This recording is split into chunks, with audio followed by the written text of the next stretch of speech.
Nous sommes donc avec l'expert, comme je l'annonçais tantôt, et notre expert, l'expert de ce soir, c'est Fugis Arangonou. Il est coach parental.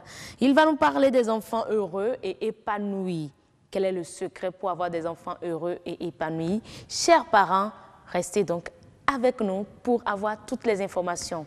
Monsieur le coach parental, merci d'être là. Bonsoir. Bonsoir.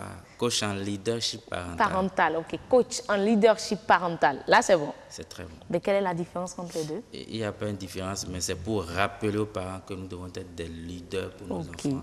Et c'est important. Et c'est important. Alors, lorsqu'on parle des enfants heureux et épanouis, quel est le secret pour avoir chez nous ou pour que nos enfants soient heureux et épanouis? Et si nous voulons avoir des enfants heureux, épanouis, Oui. c'est des enfants qui, dès déjà la naissance, doivent pouvoir connaître la présence de leurs parents et doivent pouvoir jouir des besoins dont ils ont besoin pour avoir une sécurité affective. Et lorsque nous parlons des besoins, c'est d'abord la disponibilité des parents. Pour qu'un enfant soit heureux, il faut que ses parents soient disponibles. Il faut que nous montrons de l'affection à nos enfants. Et les enfants ont aussi besoin qu'on les comprenne, donc ils ont besoin de compréhension. Et puis, les enfants ont besoin du respect. Donc, il faut être disponible. Nous devons avoir de l'affection pour les enfants. Nous devons avoir du respect et puis de la compréhension. Vous avez parlé du respect, de la compréhension, de l'affection, de la disponibilité. Mais tout ça, dans un monde où tout va si vite, où tout roule à 100 à l'heure, est-ce que on serait vraiment disponible? La disponibilité, on aura encore cette disponibilité pour nos enfants? La disponibilité, elle est très importante. Elle est importante pour la sécurité affective de l'enfant. Et lorsque nous parlons de disponibilité, il ne faut pas confondre être disponible et être présent. Parce qu'il y a des parents qui sont présents mais qui ne sont pas disponibles pour leurs enfants. Être disponible pour son enfant, par exemple, c'est quand vous avez du temps, alors vous amenez vous-même votre enfant à l'école. Vous montrez de la disponibilité. Vous donnez d'une partie de vous à votre enfant et vous êtes disponible pour l'enfant. La plupart des parents pensent que quand on est déjà présent, ça suffit. Non, vous avez parlé tout à l'heure, vous avez dit, dans un monde où tout va si vite. Oui. Et vous imaginez déjà du lundi au vendredi, vous êtes au boulot. Oui. Il y en a qui partent tôt et qui viennent tard, qui ne voient pas les enfants. Et déjà les week-ends, chez nous, en Afrique et principalement au Bénin, vous savez ce qui se passe. Ils sont dans les cérémonies. Ils sont dans les cérémonies. Et le peu du temps qu'on a peut-être à la maison les dimanches le soir ou bien les samedis soirs, on est encore avec le téléphone portable. Cela veut dire quoi? Qu'on est présent, mais on n'est pas disponible. Et les experts, les spécialistes ont dit que les enfants ont besoin de nous. Au moins, on doit passer 10 minutes par semaine avec son enfant. C'est-à-dire 10 minutes uniquement avec l'enfant, à parler, à discuter avec l'enfant. Par semaine, non. Je dis bien par semaine. On peut faire une minute lundi, une ou deux. On peut essayer de partager. Mais je ne suis pas sûr qu'en faisant une minute, vous allez apporter quelque chose de grand. Si c'est au moins 5 minutes, je comprendrai. Donc, c'est important d'être disponible, mais il ne faut pas confondre cette disponibilité avec la présence. Après ça, nous allons parler de démontrer de l'affection pour nos enfants. Vous savez, c'est extrêmement important de démontrer de l'affection pour nos enfants. Et comme je l'ai dit par rapport à la disponibilité, il y en a qui confondent affection et faire plaisir à son enfant. Lorsque vous n'êtes souvent pas présent, que vous venez à la maison et que vous amenez votre enfant à aller prendre de la glace, vous donnez du plaisir à votre enfant. Ce n'est pas seulement, ça ne veut pas dire que vous démontrez de l'affection pour votre enfant. Le plaisir fait partie, c'est un sous-ensemble, mais ça ne suffit pas. Mais alors l'affection se manifeste comment? Comment manifester de l'affection à son enfant? Vous considérez votre enfant. Vous savez, il y a des parents, quand ils rentrent, leurs enfants ont peur. Vous ne pouvez pas dire. Il y a des parents, quand ils entendent le son du moteur ou le bruit du moteur de la voiture de leur papa ou même de la maman, c'est que tout est au calme, quoi. Ils disparaissent. On devient très docile. On devient très docile. Et vous savez, vous exprimez de la peur. Les enfants ont peur de vous. Donc vos enfants ne sont pas heureux ni épanouis. Non, ils ne peuvent pas être heureux si votre présence exprime mais les enfants, la crainte, ce n'est pas possible. C'est vrai que vous avez besoin, la responsabilité parentale exige parfois un certain nombre de choses, mais vous ne pouvez pas faire peur à vos enfants et dire que vous les aimez. Ce n'est pas possible. Donc, aimer son enfant, c'est... Mais lorsque vous nous parlez de cette manière-là, l'autorité parentale, on dit, bon, il faut être un peu autoritaire à la maison pour exiger, pour faire installer le respect. L'autorité parentale, c'est par rapport à des comportements donnés. Ce n'est pas général, c'est par rapport à un fait. C'est sur un fait que vous manifestez votre autorité parentale en tenant compte d'un certain nombre de paramètres. Donc, ce n'est pas global, ce n'est pas que vous exprimez votre Toujours autorité. autoritaire. Non. C'est par rapport à un comportement donné et c'est par rapport à des faits. Ce n'est pas par rapport à toute votre personnalité. Ce n'est pas possible. Donc, nos enfants ont besoin de l'affection, qu'on leur témoigne, de l'amour et qu'on soit disponible pour nos enfants. Et puis, nous parlons maintenant de la compréhension. Voilà. Vous savez, c'est extrêmement important de comprendre les enfants. Et comprendre son enfant, c'est tenir compte de son enfant. Tenir compte des propos, tenir compte de ce que l'enfant pense. Vous savez, souvent, quand l'enfant, c'est souvent à l'adolescence qu'on remarque souvent ça. À l'adolescence, les enfants, pour manifester, pour exercer leur autonomie, font certaines choses que les parents ne perçoivent pas. Vous savez, il y a des coupes de cheveux au niveau des adolescents, des garçons qu'on ne comprend pas. Vous savez, il est important de comprendre son enfant. Certes, vous n'êtes peut-être pas d'accord avec la coupe de cheveux. Voilà, mais est-ce une raison pour accepter, parce qu'il faut comprendre pour accepter toute bêtise à la maison? Comprendre l'enfant, c'est d'abord comprendre qu'il est en train de traverser une période d'adolescence, une période d'opposition, une période d'affirmation, une période de crise. Là, vous comprenez que c'est normal que l'enfant fasse ses coupes de cheveux. C'est d'abord à vous de discuter avec votre enfant pour lui montrer qu'en réalité, ces coupes de cheveux, on peut traduire ça autrement. On peut penser qu'en ayant cette coupe de cheveux, tu es peut-être un homme qui n'est pas sérieux, tu es un bandit. Donc, vous voyez, quand vous comprenez votre manière d'agir, votre management familial, votre manière de témoigner, votre leadership parental est différent et l'enfant se sent délibérément peut changer ce type de coiffure-là. C'est possible qu'il change si vous discutez. Je dis bien, c'est possible. C'est encore possible qu'il ne change pas. Et là, que faire?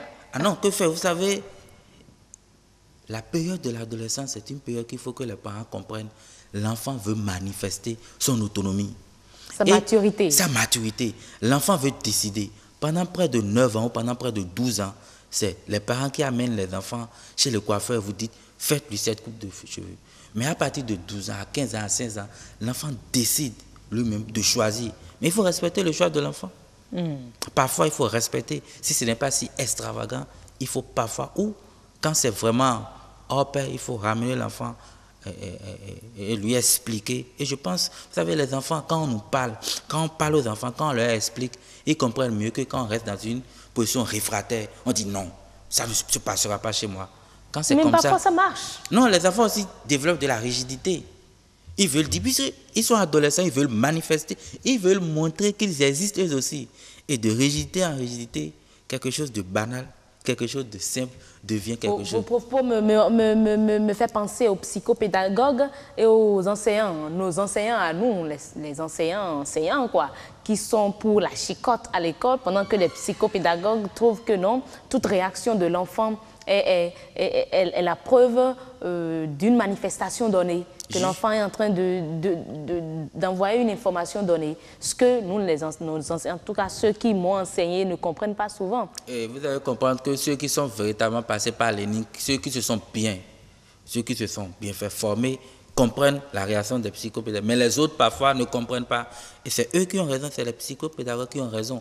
Moi, je fais partie, peut-être un jour, on va parler de ça ici, on peut discipliner son enfant sans avoir recours au châtiment corporel. Et ça marche, moi je l'expérimente, ça marche très bien, ça marche fort bien. Dans le même temps, il y a des enfants qui n'obtempèrent qu'après être chicotés. Et c'est souvent nous les parents qui pensent que c'est comme ça.